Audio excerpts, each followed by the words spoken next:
Assalamualaikum warahmatullahi wabarakatuh. Pada video praktikum Ekonometrika 2 ini akan digunakan software RStudio untuk melakukan analisis var atau VECM, salah satu analisis multivariate time series, dan di mana pada analisis var VECM ini diasumsikan variabelnya itu semuanya endogen. Selanjutnya sudah di dalam RStudio, lakukan import data dengan klik file, import dataset from Excel, klik browse, kemudian cari data yang dimaksud, yang namanya adalah var VECM.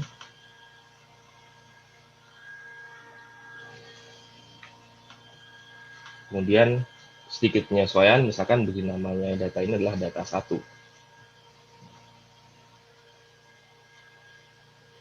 Lalu klik import.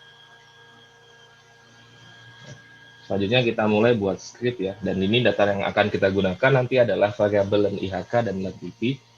Dan ini untuk yang bagian lainnya bisa kita hapus, dan misalkan kita buat objek baru yang namanya TS data, di mana ini adalah data 1 yang sudah dikurangi dengan kolom 1, kolom 2, kolom 3-nya.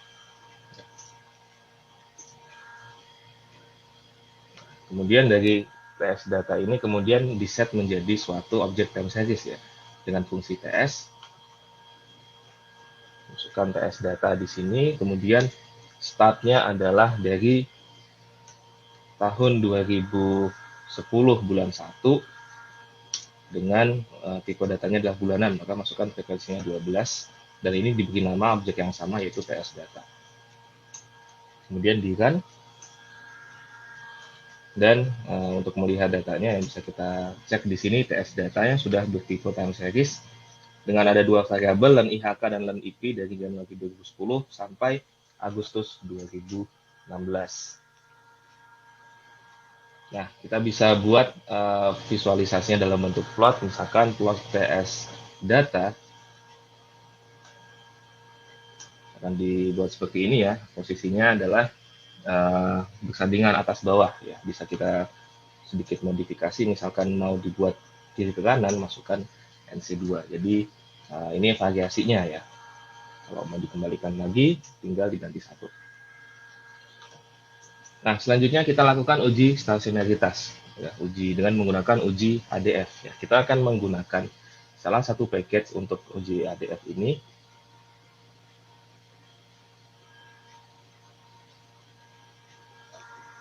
yaitu package-nya namanya adalah ATSA. Ya, ini untuk mengaktifkannya ini bisa di checklist. Nah, kemudian di dalam package ATSA ini ada salah satu uji ADF test ya, ada satu fungsi namanya ADF test. Nah, di sini ADF test dilakukan terhadap masing-masing variabel, dan variabel ini ada dalam objek time series-nya, maka bisa kita akses dari TS data, kemudian kurung siku, koma, tanda kutip, len IHK. Nah, ini hasilnya.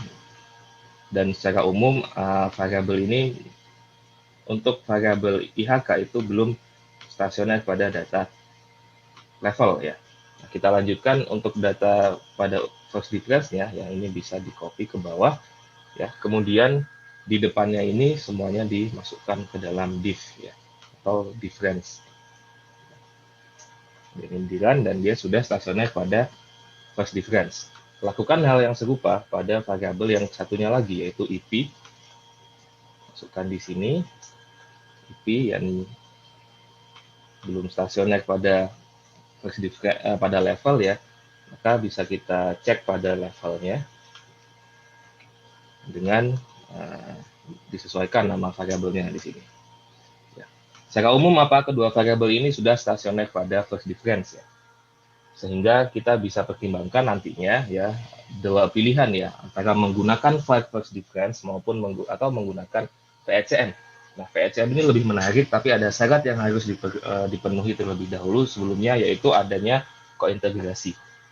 Nah, sebelum kita masuk ke pengujian kointegrasi, kita tentukan dulu ada berapa lag optimum yang dibutuhkan atau yang diperlukan ya. Oleh karena itu kita untuk analisis var VECM ini ada package yang perlu diinstal ya.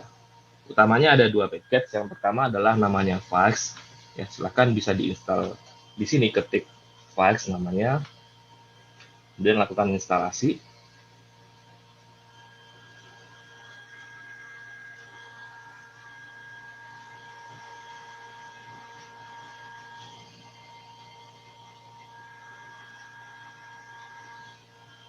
Ya, dan satu package lagi yang perlu diinstal namanya adalah Urca. Ini juga diinstal.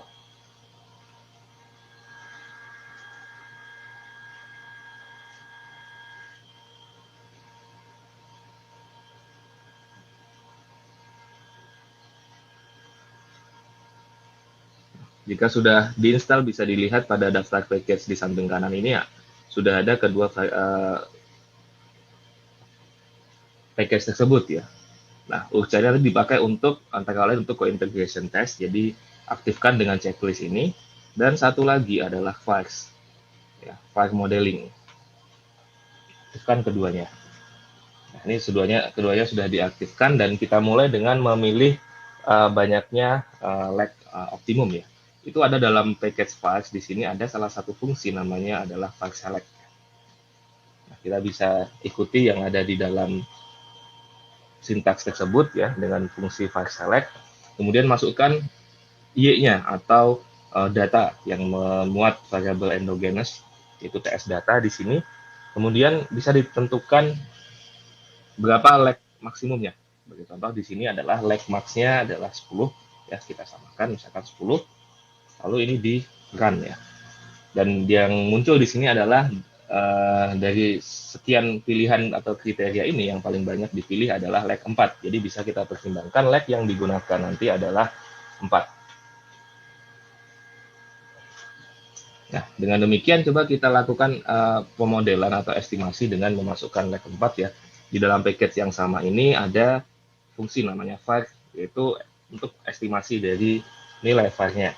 Jadi ikuti yang ada di sini ya, maka var-nya itu adalah dari TS data.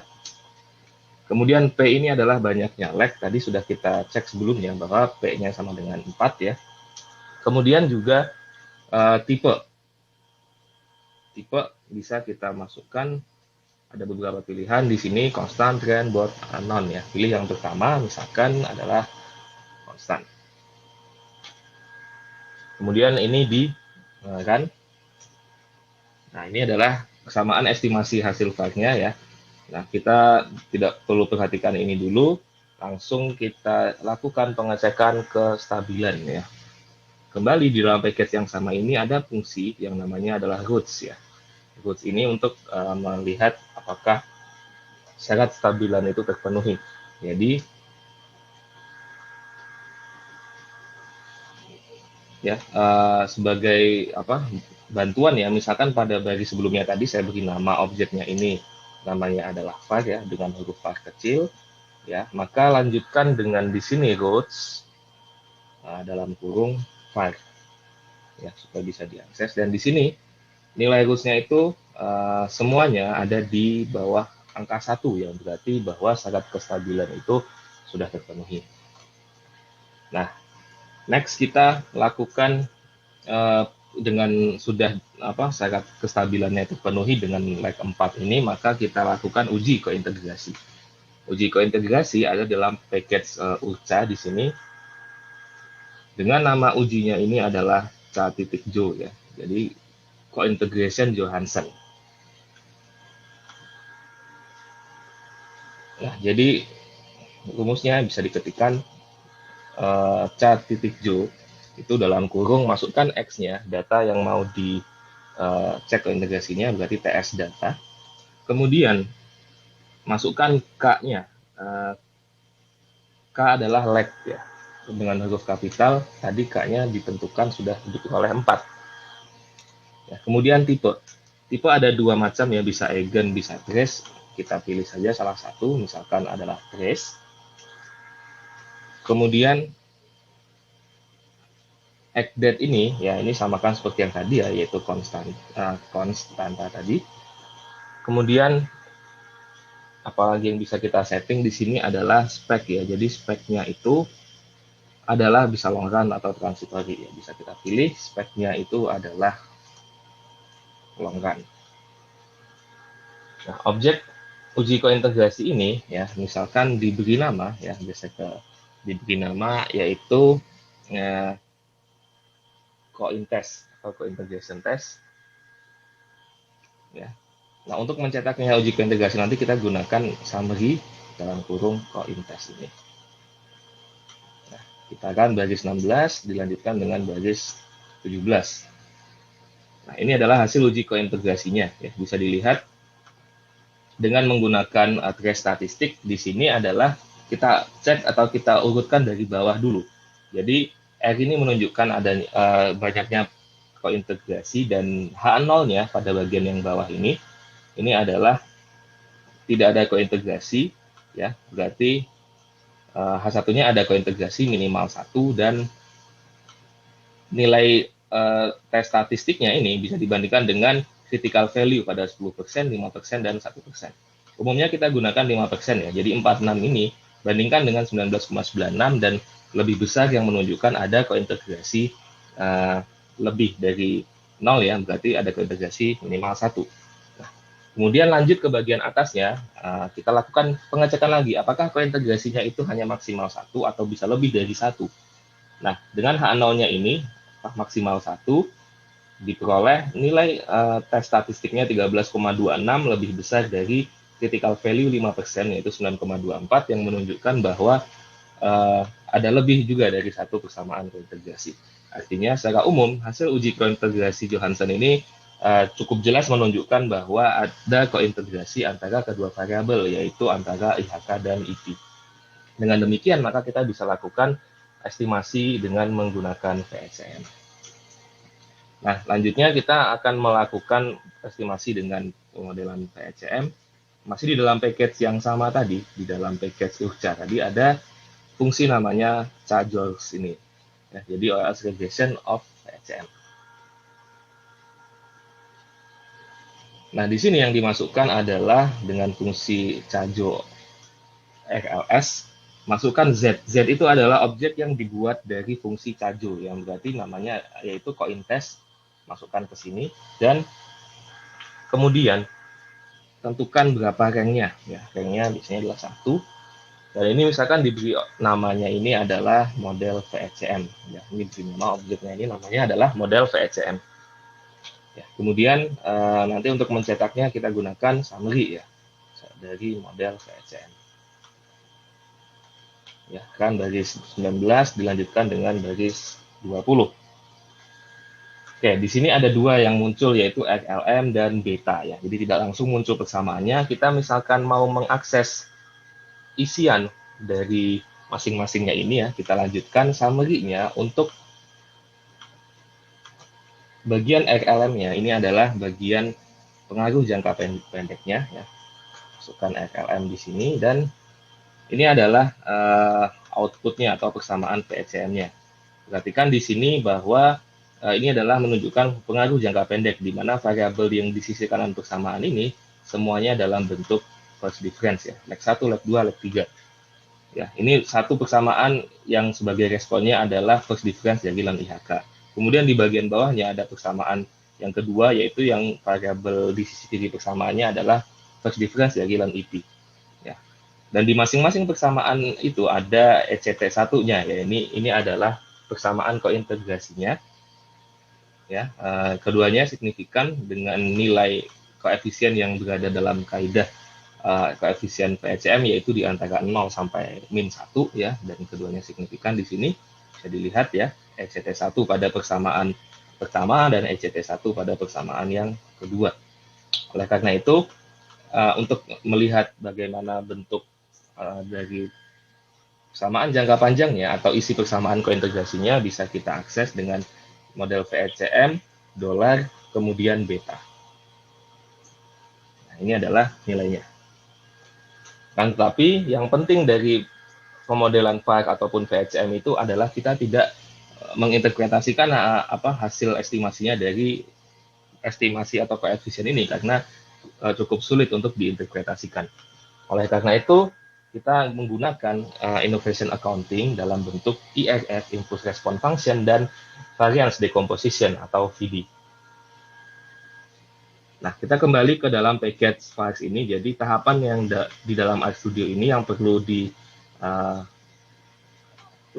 terutama hasil estimasi VHCM itu ditransformasi dulu ke dalam objek yang dikenali di file ya.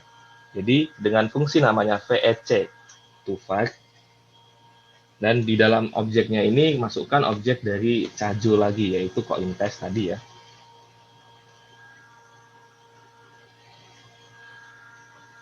Nah, misalkan ini saya beri nama objeknya VHCM. Nah, dilanjutkan setelah sudah dilakukan transformasi VEC to file ini, baru bisa kita buat IRF-nya atau Impulse Response Function-nya. Nah, di dalam package yang sama, yaitu di dalam package files ini, ada fungsi yang namanya IRF, Impulse Response Function, ya, dengan fungsinya bisa dituliskan IRF, kemudian dalam kurung, ya. Jadi X-nya ini adalah bisa dari objek dari file estimate, bisa dari objek VEC to file kalau kita menggunakan VECM. Ya, maka tadi nama objeknya apa? Yaitu yang ini, VECM. Masukkan di sini. Kemudian untuk menentukan ya berapa langkah ke depannya, berapa banyak step ke depan, bisa kita masukkan n titik ahead ini, misalkan 60 ya.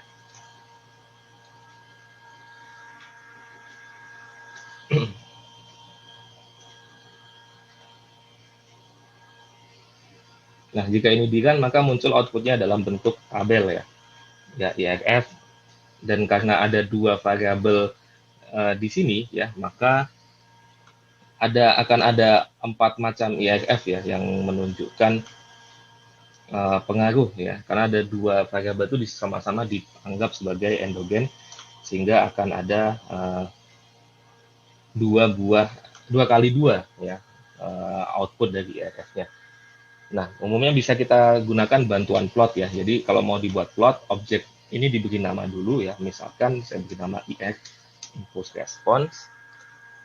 Kemudian dengan fungsi plot IX ya, misalkan dibuat seperti ini. Oh ya, sebelumnya ini harus di-run dulu ya. Nah, dikenalkan dulu, baru dibuat plotnya. Nah, ini baru 2 dari 4 plot ya. Dan untuk melihat plot selanjutnya, di sini di bagian konsol ini ada hit return to see the next plot ya, bisa kita pakai enter ya. Nah, untuk melihat plot sebelumnya ini bisa di back, dan di dalam outputnya ini bisa dilihat yang jadi impuls itu yang dinyatakan pada judul ini, jadi shock pada IHK, kemudian bagaimana respon dari masing-masing variabelnya ini. Jadi shocknya IHK, bagaimana respon dari IHK, shock dari IHK, bagaimana respon dari IP. Nah, ini yang di bagian pertama ya. Kemudian yang di bagian kedua ini adalah shock dari IP, bagaimana respon dari IHK itu sendiri, serta shock dari IP, bagaimana respon terhadap IP itu sendiri. Nah, nilai shocknya itu bisa dilihat adalah garis yang berwarna hitam ini, dan yang berwarna merah putus-putus ini adalah selangnya atau confidence intervalnya, di mana kalau selangnya ini sudah melewati garis 0 ya, artinya pengaruhnya itu sudah tidak lagi terlihat, sudah tidak lagi signifikan. Dalam hal ini bisa kita lihat pengaruh shock dari IHK terhadap IHK sendiri itu hanya berlangsung sekitar sampai periode ke-10 kurang lebih ya, karena setelah itu selangnya itu satu ada di sisi positif, satu ada di sisi negatif. Artinya kalau sudah mencakup positif dan negatif, maka secara statistik bisa dibilang tidak signifikan. Sedangkan shock terhadap IHK dari IHK terhadap IP di sini bisa dilihat selangnya ada di sisi positif dan negatif sejak awal. Artinya memang ada terlihat ada respon dari IP, tapi secara statistik itu tidak signifikan karena nilainya ada di antara sisi positif dan negatifnya. Selanjutnya untuk yang respon dari IHK terhadap shock yang terjadi di IP ya, di sini juga pada periode-periode tertentu di awal yang tidak terlalu panjang ini dia masih signifikan ya, karena keduanya ada di sisi positif, tapi kemudian masuk ke wilayah negatif yang berarti bahwa pengaruhnya sudah tidak lagi signifikan meskipun tidak sama dengan 0 secara angka persisnya ini. Tetapi di sini yang signifikan adalah shock dari IP terhadap perubahan yang terjadi pada IP itu sendiri. Ya, di mana di sini sepanjang periode ini ya, nilainya itu semuanya ada di atas nilai 0, atau berarti tidak melewati titik 0 ini, yang berarti ada pengaruh positif yang signifikan ya. Jadi kalau ada shock sebesar satu simpangan baku pada variabel IP, maka IP sendiri akan merespon positif dan secara statistik signifikan seperti itu.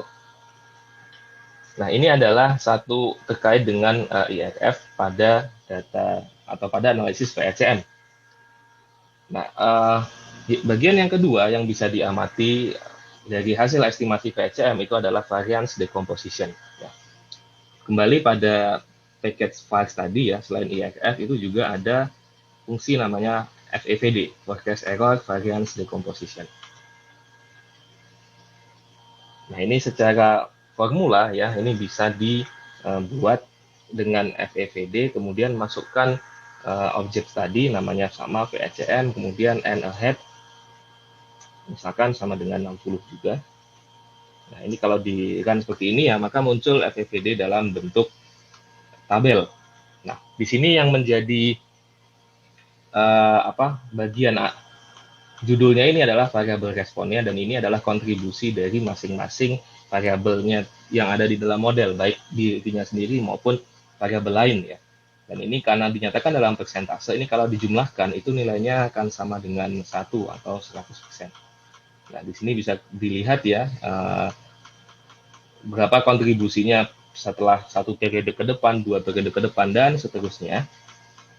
Di mana untuk keragaman dari IHK itu setelah dalam jangka panjang itu paling lebih besar dikontribusikan dari IP ya. Jadi di sini bisa dilihat sekitar mulai periode ke-17 dan seterusnya itu share dari IP terhadap keragaman IHK itu sudah lebih tinggi dibandingkan dengan share dari IHK itu sendiri.